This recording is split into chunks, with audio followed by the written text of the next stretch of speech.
شیطان قسم خورده ماست. چیزی که شیطان رو ناراحت میکنه توبه جوان هست. در سن جوانی توبه جوان بزرگترین توهین و سیلی و خنجر تو پیشانی ابلیس هست. اگر جوان توبه بکنه دنیا خوش میشه، نعمتهای دنیا و برکتهای نعمتها سرازیر میشه.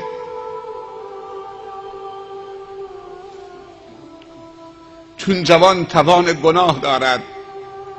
توبه پیرمرد به اندازه توبه جوانی که توان و قدرت گناه دارد و زمینه گناه دارد، زمین تا آسمان در قیمتشون تفاوت هست.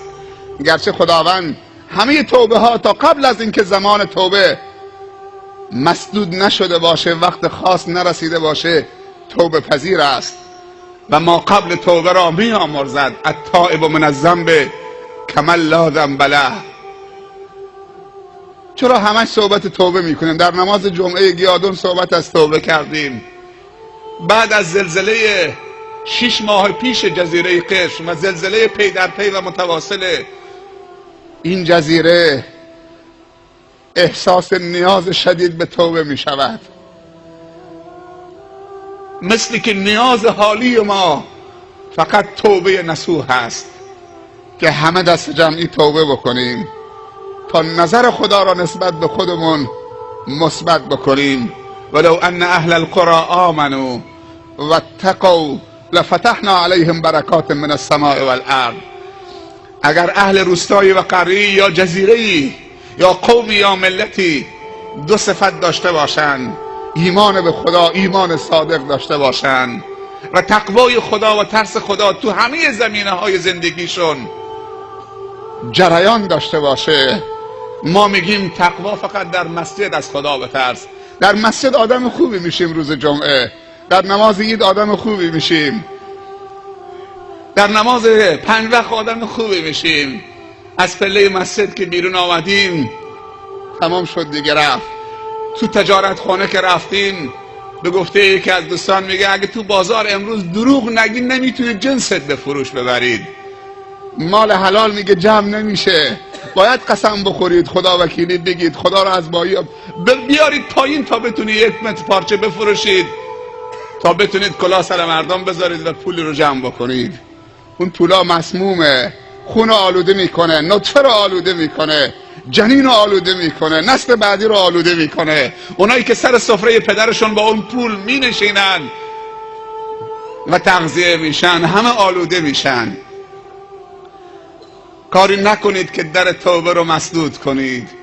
توبه زیبندی یک جوان مسلمانه، توبه زینت یک جوان مسلمانه. جوان مسلمان لوتی نیست. جوان مسلمان اصلا شایستش نیست که سیگار بکشه، تا چه برسه که بگیم جوان مسلمان معتاد شده. وای چقدر ما بی تفاوت شدیم، معتادی دیگه مد شده. اگه کسی تریاک نکشه، تو خیلی مناطق میگن تریاک دیگه مال دختراست. اگه کسی گفت تریاک میکشه، تریاک مال دختراست. صحبت از هروئین و حشیش و بنگه، صحبت از تزریق تفننی، تزریق حرفه‌ای. چی بود؟ جواب نمیخوام. زلزله بود. این صداها تقریبا عادی شده برامون.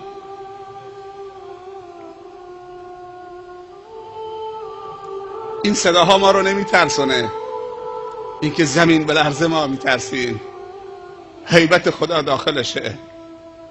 زلزله یکی از سهمناکترین بلاهاست و عذابهای خداونده و بعضی موقع زلزله وقتی شدت پیدا میکنه زمین دیگه طاقت تماسک نداره و باز میشه زمین.